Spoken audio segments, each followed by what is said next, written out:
بسم الله الرحمن الرحيم. ألف لام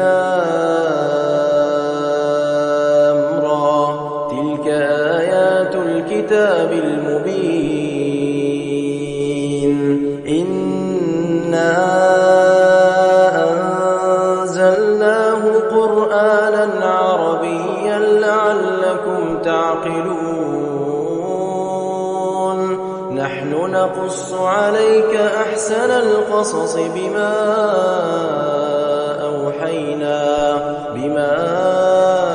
أوحينا إليك هذا القرآن، وإن كنت من قبله لمن الغافلين. إذ قال يوسف لأبيه يا أبت إني رأيت 11 كوكبا والشمس والقمر رأيتهم لي ساجدين.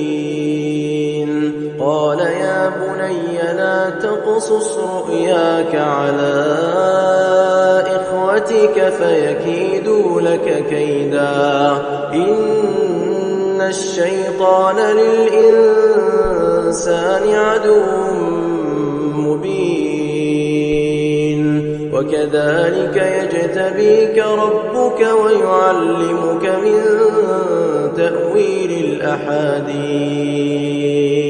ويتم نعمته عليك وعلى آل يعقوب كما أتمها على أبويك من قبل إبراهيم وإسحاق إن ربك عليم حكيم. لقد كان في يوسف وإخوته آيات للسائلين، إذ قالوا ليوسف وأخوه أحب إلى أبينا منا ونحن عصبة إن أبانا لفي ضلال مبين. اقتلوا يوسف أو اطرحوه أرضا يخل لكم وجه أبيكم وتكونوا من بعده قوما صالحين. قال قائل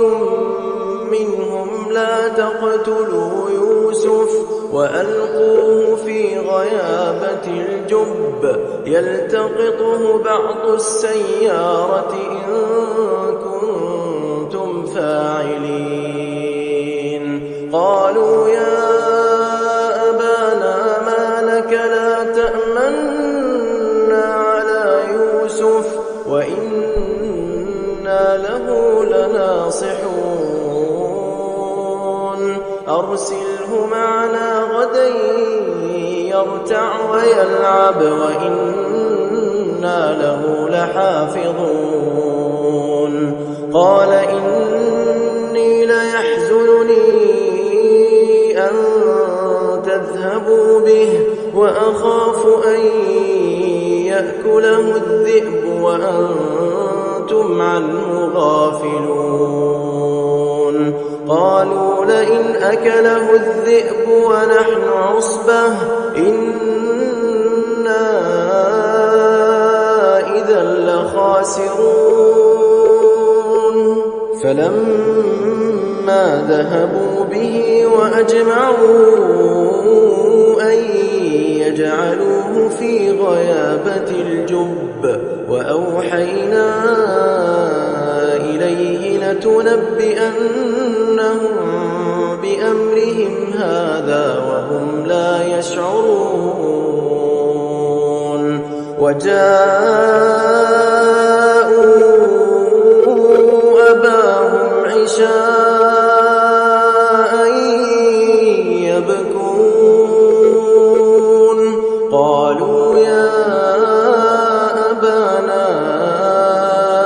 إنا ذهبنا نستبق وتركنا يوسف عند متاعنا فأكله الذئب وما أنت بمؤمن لنا ولو كنا صادقين وجاءوا على قميصه بدم كذب قال بل سولت لكم أنفسكم أمرا فصبر جميل والله المستعان على ما تصفون وجاءت سيارة فأرسلوا واردهم فأدلى دلوه قال يا بشرى هذا غلام وأسروه بضاعة والله عليم بما يعملون وشروه بثمن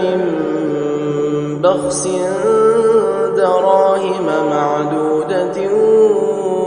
وكانوا فيه من الزاهدين وقال الذي اشتراه من مصر لامرأته أكرمي مثواه عسى أن ينفعنا أو نتخذه ولدا وكذلك مكنا ليوسف في الأرض ولنعلمه من تأويل الأحاديث والله غالب على أمره ولكن أكثر الناس لا يعلمون ولما بلغ أشده آتيناه حكما وعلما وكذلك نجزي المحسنين وراودته التي هو في بيتها عن نفسه وغلقت الأبواب وقالت هيت لك قال معاذ الله إنه ربي أحسن مثواي إنه لا يفلح الظالمون ولقد همت به وهم بها لولا أن رأى برهان ربه كذلك لنصرف عنه السوء والفحشاء إنه من عبادنا المخلصين واستبق الباب وقدت قميصه من دبر وألف يا سيدها لدى الباب قالت ما جزاء من أراد بأهلك سوءا إلا أن يسجن أو عذاب أليم قال هي راودتني عن نفسي وشهد شاهد من أهلها إن كان قميصه قد من قبل فصدقت وهو من الكاذبين وإن كان قميصه قد من دبر فكذبت وهو من الصادقين فلما رأى قميصه قد من دبر قال إنه من كيدكن إن كيدكن عظيم يوسف أعرض عن هذا واستغفري لذنبك إنك كنت من الخاطئين وقال نسوة في المدينة امرأة العزيز تراود فتاها عن نفسه قد شغفها حبا إنا لنراها في ضلال مبين فلما سمعت بمكرهن أرسلت إليهن وأعتدت لهن متكئا وآتت كل واحدة منهن سكينا وقالت اخرج عليهن فلما رأينه أكبرنه وقطعن أيديهن وقلن حاش لله ما هذا بشرا إن هذا إلا ملك كريم قالت فذلكن الذي لمتنني فيه ولقد راودته عن نفسه فاستعصم ولئن لم يفعل ما آمره ليسجنن وليكونا من الصاغرين قال رب السجن أحب إلي مما يدعونني إليه وإلا تصرف عني كيدهن أصب إليهن وأكن من الجاهلين فاستجاب له ربه فصرف عنه كيدهن إنه هو السميع العليم ثم بدا لهم من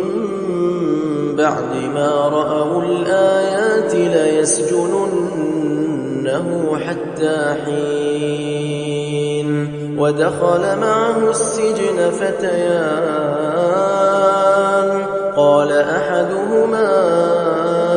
إني أراني أعصر خمرا وقال الآخر إني أراني أحمل فوق رأسي خبزا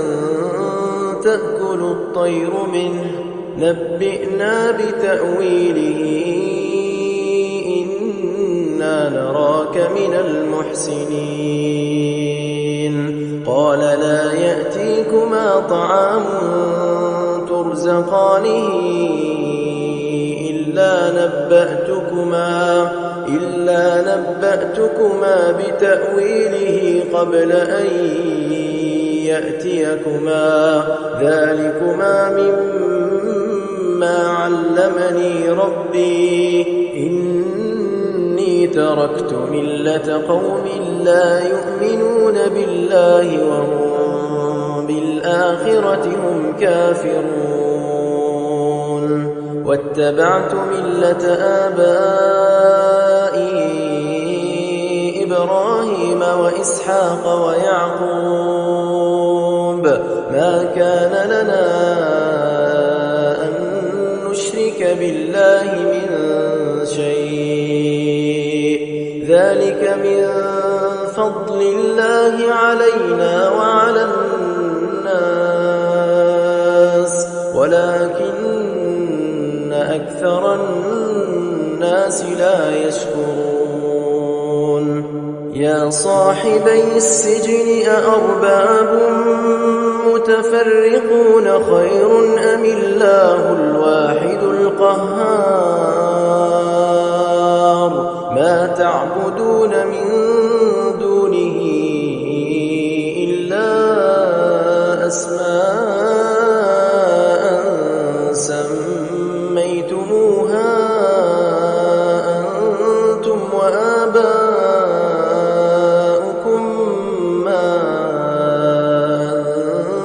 أنزل الله بها من سلطان إن الحكم إلا لله أمر أن لا تعبدوا إلا إياه ذلك الدين القيم ولكن أكثر الناس لا يعلمون يا صاحبي السجن أما أحدكما فيسقي ربه خمرا وأما الآخر فيصلب فتأكل الطير من رأسه قضي الأمر الذي فيه تستفتيان وقال للذي ظن أنه ناج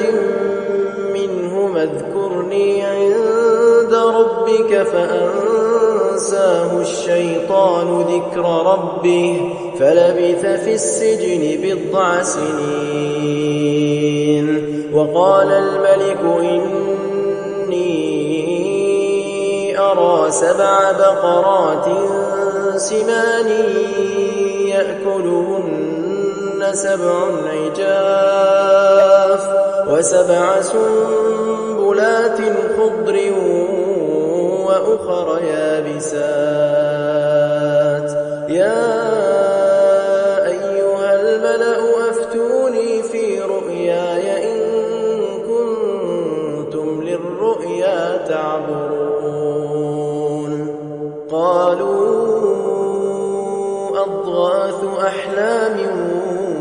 وما نحن بتأويل الأحلام بعالمين وقال الذي نجا منهما وادكر بعد أمة أنا أنبئكم بتأويله فأرسلون يوسف أيها الصديق أفتنا في 7 بقرات سمان يأكلهن 7 عجاف و7 سنبلات خضر وأخر يابسات لعلي أرجع إلى الناس لعلهم يعلمون قال تزرعون 7 سنين دأبا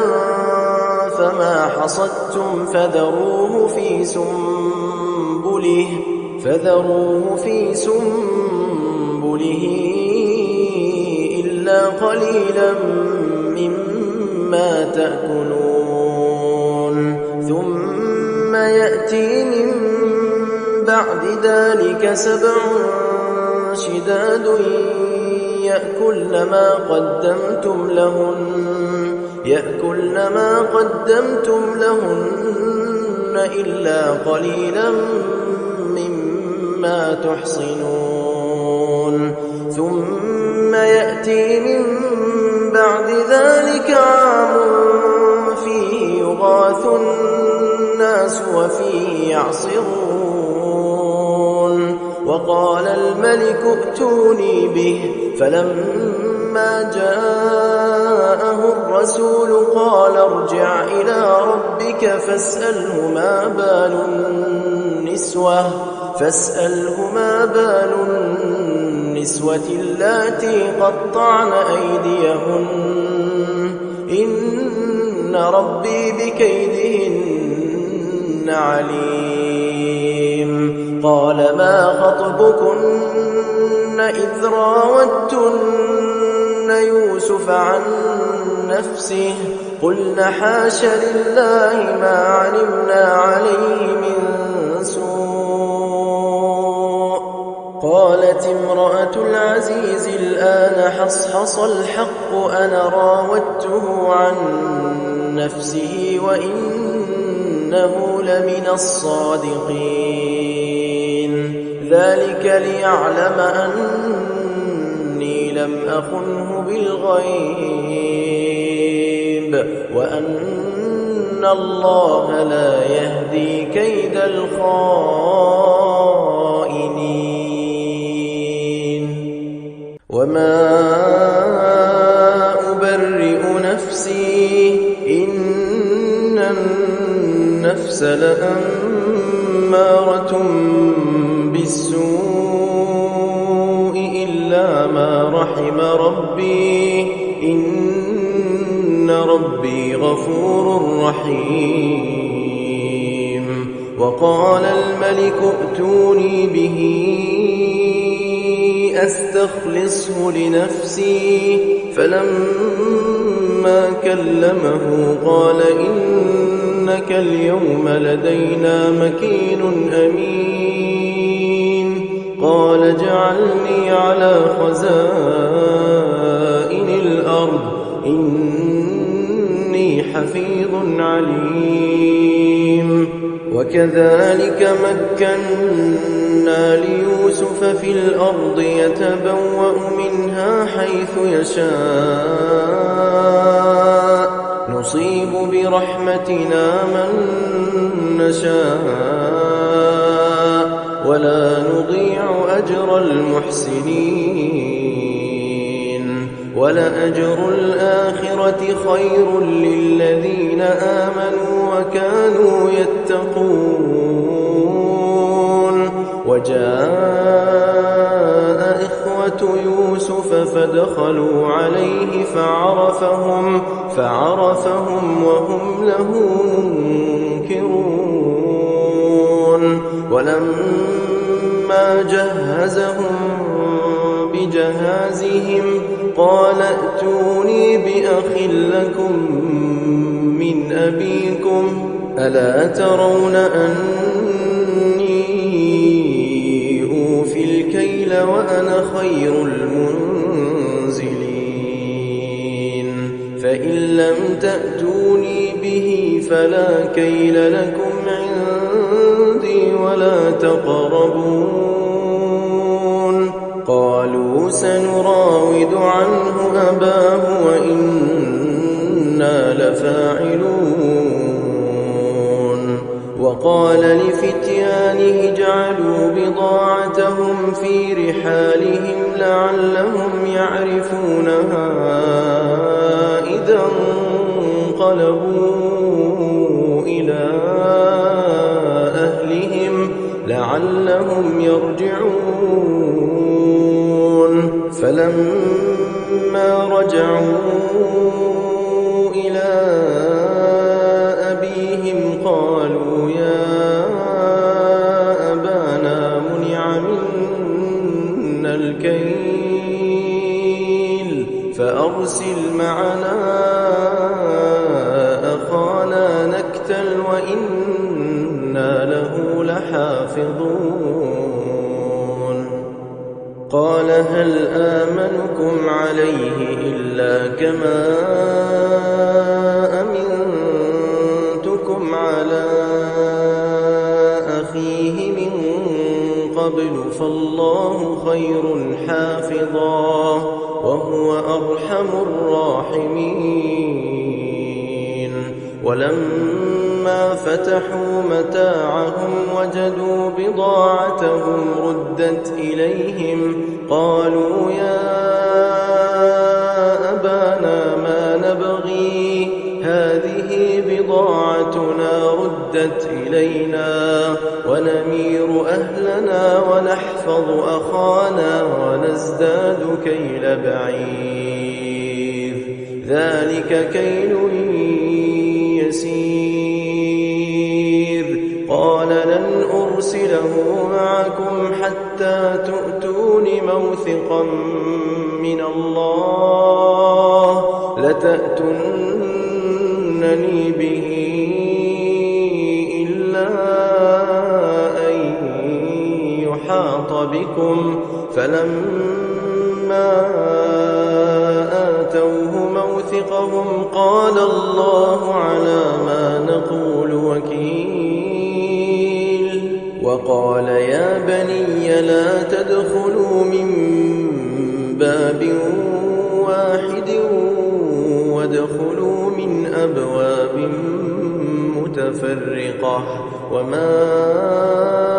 أغني عنكم من الله من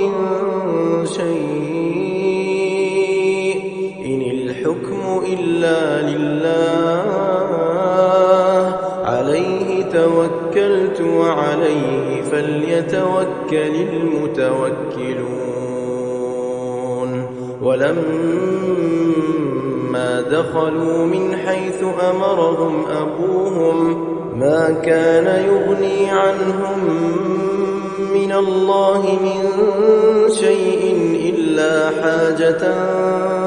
في نفس يعقوب قضاها وإنه لذو علم لما علمناه ولكن أكثر الناس لا يعلمون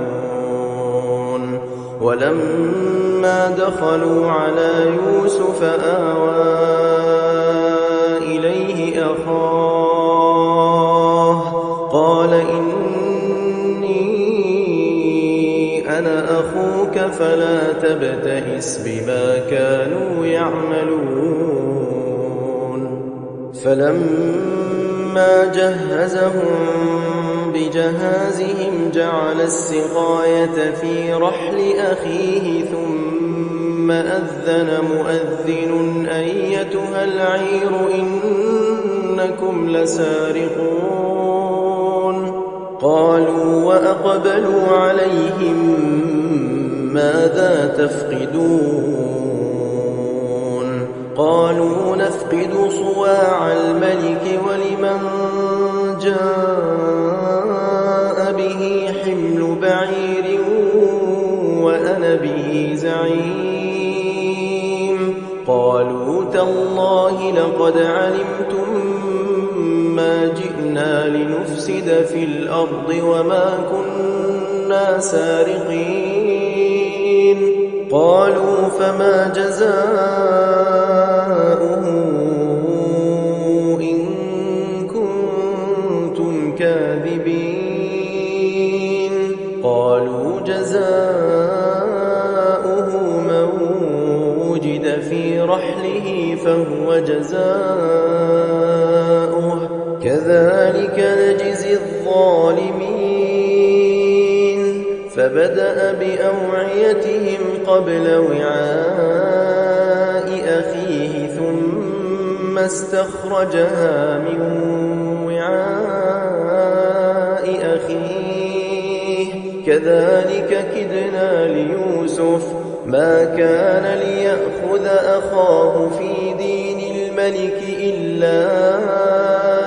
أن يشاء الله نرفع درجات من نشاء وفوق كل ذي علم عليم قالوا إن يسرق فقد سرق أخ له من قبل فأسرها يوسف في نفسه ولم يبدها لهم قال أنتم شر مكانا والله أعلم بما تصفون قالوا يا أيها العزيز إن له أبا شيخا كبيرا فخذ أحدنا مكانه إنا نراك من المحسنين قال معاذ الله أن نأخذ إلا من وجدنا متاعنا عنده إنا إذا لظالمون فلما استيئسوا منه خلصوا نجيا قال كبيرهم ألم تعلموا أن أباكم قد أخذ عليكم موثقا من الله ومن قبل ما فرطتم في يوسف فلن أبرح الأرض حتى يأذن لي أبي أو يحكم الله لي وهو خير الحاكمين ارجعوا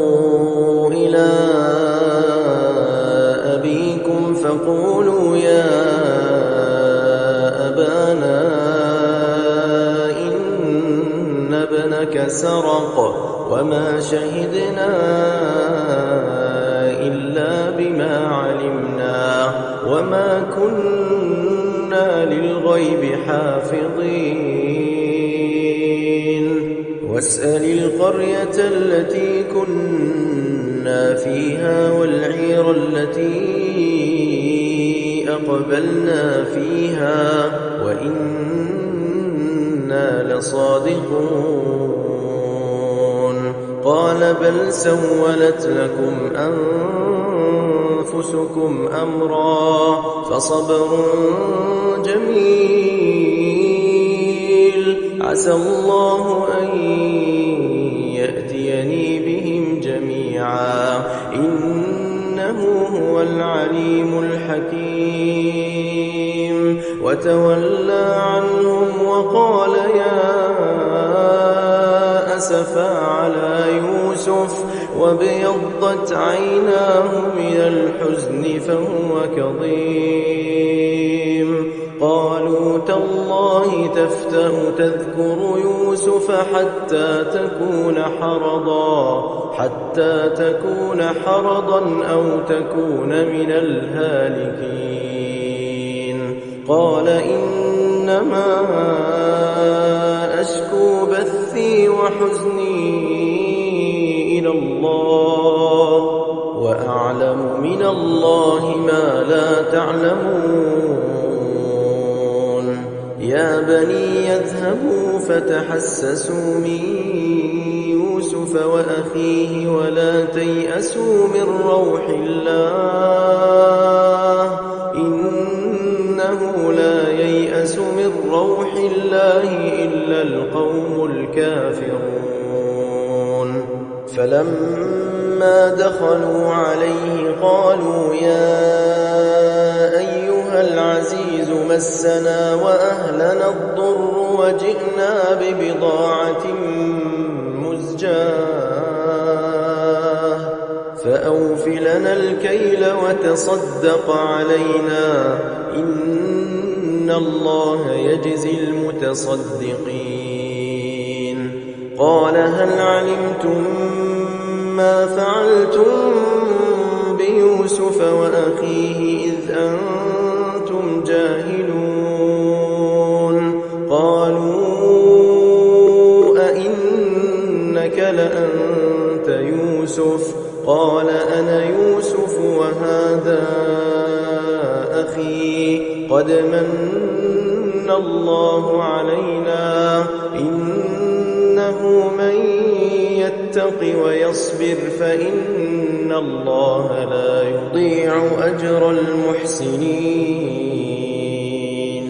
قالوا تالله لقد آثرك الله علينا وإن كنا لخاطئين قال لا تثريب عليكم اليوم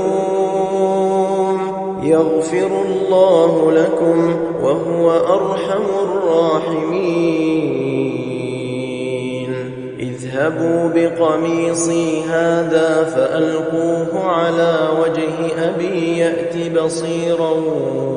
وأتوني بأهلكم أجمعين ولما فصلت العير قال أبوهم إني لأجد ريح يوسف لولا أن تفندون قالوا تالله إنك لفي ضلالك القديم فلما أن جاء البشير ألقاه على وجهه فارتد بصيرا قال ألم أقل لكم إني أعلم من الله ما لا تعلمون قالوا يا أبانا استغفر لنا ذنوبنا إنا كنا خاطئين قال سوف أستغفر لكم ربي إنه إنه هو الغفور الرحيم فلما دخلوا على يوسف آوى إليه أبويه وقال ادخلوا مصر إن شاء الله آمنين ورفع أبويه على العرش وخروا له سجدا وقال يا أبت هذا تأويل رؤياي من قبل قد جعلها ربي حقا وقد أحسن بي إذ أخرجني من السجن وجاء بكم من البدو من بعد أن نزغ الشيطان بيني وبين إخوتي إن ربي لطيف لما يشاء إنه هو العليم الحكيم رب قد آتيتني من الملك وعلمتني من تأويل الأحاديث فاطر السماوات والأرض أنت وليي في الدنيا والآخرة توفني مسلما وألحقني بالصالحين ذلك من أنباء الغيب نوحيه إليك وما كنت لديهم إذ أجمعوا أمرهم وهم يمكرون وما أكثر الناس ولو حرصت بمؤمنين وما تسألهم عليه من أجر إن هو إلا ذكر للعالمين وكأي من آية في السماوات والأرض يمرون عليها وهم عنها معرضون وما يؤمن أكثرهم بالله إلا وهم مشركون أفأمنوا أن تأتيهم غاشية من عذاب الله أو تأتيهم الساعة بغتة وهم لا يشعرون قل هذه سبيلي أدعو إلى الله على بصيرة أنا ومن اتبعني وسبحان الله وما أنا من المشركين وما أرسلنا من قبلك إلا رجالا نوحي إليهم من أهل القرى أفلم يسيروا في الأرض فينظروا كيف كان عاقبة الذين من قبلهم ولدار الآخرة خير للذين اتقوا أفلا تعقلون حتى إذا استيأس الرسل وظنوا أنهم قد كذبوا جاءهم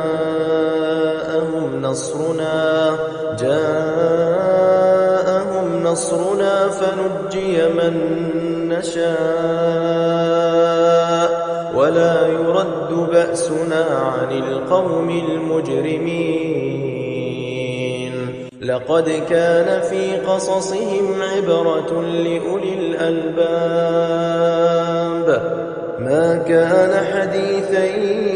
يفترى ولكن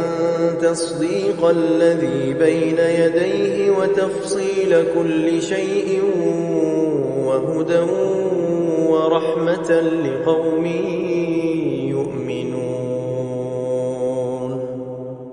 إن إنما المؤمنون الذين إذا ذكر